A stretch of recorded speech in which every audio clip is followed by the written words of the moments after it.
அதனையே சொல்லுவானுங்களே, if you think you are bad, I am you are dead படத்தில் dialogue ஞாபகம் இருக்கா? அது மாதிரி ஆப்பாடிக்கும். அஸ்ஸலாமு அலைக்கும் வரஹ்மத்துல்லாஹி வபரகாத்து.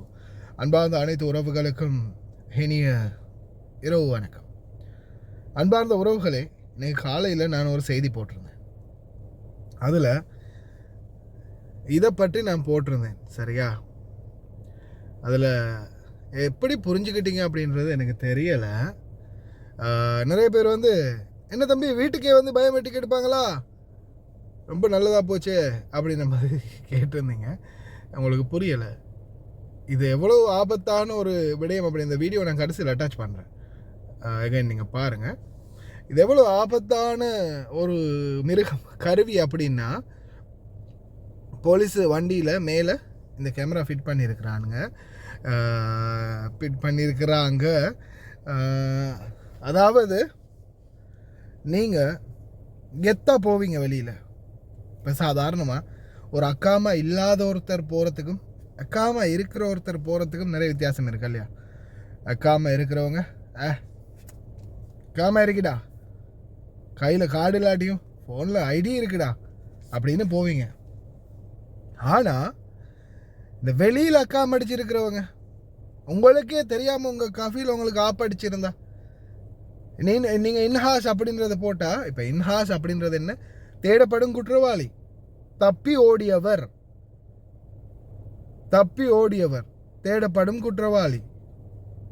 அப்போ தப்பி ஓடப்பட்ட ஒருத்தரை இந்த கேமரா பார்க்கும்போது என்ன செய்யும்? உள்ள உடனே அலாம் அடிக்கும். அவங்களோட ஃபோட்டோவை ஸ்கேன் பண்ணி உங்களுடைய அந்த உருவத்தை ஸ்கேனிங்கில் அப்படியோ காட்டும். நீங்கள் நடந்து போகிறத இந்த இவர் தப்பி ஓடினவர் அப்படின்றது உடனே காட்டும். நீங்கள் போலீஸ் வண்டியை பார்த்ததும் அப்படியோ கெத்தா, எனக்கிட்ட அக்காம இருக்குடா, நான் யாருக்கும் பயப்பட வேண்டிய அவசியம் இல்லைடா அப்படின்னு காலரை தூக்கி விட்டு நடந்து போவீங்க. போலீஸ் பிடிச்சி வண்டியில் ஏற்றும் போது தான், எதுக்கு சார் என்ன ஏற்றுறீங்க, நான் என்ன தப்பு பண்ணேன் அப்படின்னு கேட்கும்போது தான், உனக்கு இன்ஹாஸ் போட்டிருக்குது, நீ வீட்டை விட்டு பாஞ்சிட்ட அப்படின்னு உனக்கு அப்பீல் போட்டிருக்காரு அப்படின்றது போலீஸ் சொல்லும்போது தான் உங்களுக்கும் தெரியும். அடடா படிச்சுட்டானே கஃபீல், காசையும் வாங்கிட்டு அப்படின்னு. ஏன்னா நிறைய பேர் நினச்சி கொள்கிற இந்த அக்காம இல்லாதவங்க மட்டும்தான் வெளியில் போனால் பயப்படணும் அப்படின்னு. ஆனால் இந்த சிஸ்டம், இந்த கம்ப்யூட்டர் சிஸ்டம் படி அக்காம இல்லாதவங்க போனால் ஷுவர் அது கன்ஃபார்ம் ஆட்டுறது தான். அக்காம இல்லாதவங்க போனால் பிடிப்படுற மாதிரி, அக்காம இருந்தும் வெளியில் வேலை பார்க்குறீங்க இல்லையா, காசு கொடுத்து அக்காம அடிச்சு, அப்போ அந்த டைமில் உங்கள் கஃபீல் உங்களை கேன்சல் பண்ணியிருந்தாலும் மாசலாமா தான். உங்களுக்கு தெரியாது, உங்களுடைய அக்காமாவில் அதை பற்றி அப்டேட் இருக்காது. ஒருவேளை மொபைல் ஐடி இல்லாத பட்சத்தில் நீங்கள் மொபைல் ஐடி ஓன் பண்ணியிருந்தீங்கன்னா உங்களுக்கு கேன்சல் ஆகும்போது தெரியும். ஆனால் கார்டு மட்டும்தான் வச்சுருக்கீங்கன்னா உங்களுக்கு அது தெரியாது. அப்போ என்ன ஆகும்? நீங்கள் சும்மா அக்காமா இருக்குன்னு நினச்சிட்டு வெளியில் தைரியமாக நடமாடுவீங்க. இந்த சிஸ்டம் உங்களை பிடிக்கும். கேமராவில் ஜூம் பண்ணி படிச்சிடும்.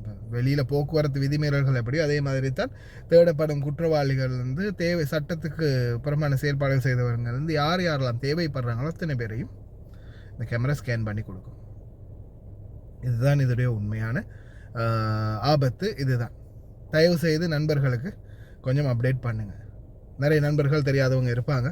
முடிந்த வரைக்கும் இதை ஷேர் பண்ணுங்கள். ஏன்னா நிச்சயமாக இதை தெரியப்படுத்த வேண்டியது ஒரு முக்கியமான கட்டாய திட்டம். இந்த வீடியோ ஃபுல்லாகவே பாருங்கள்.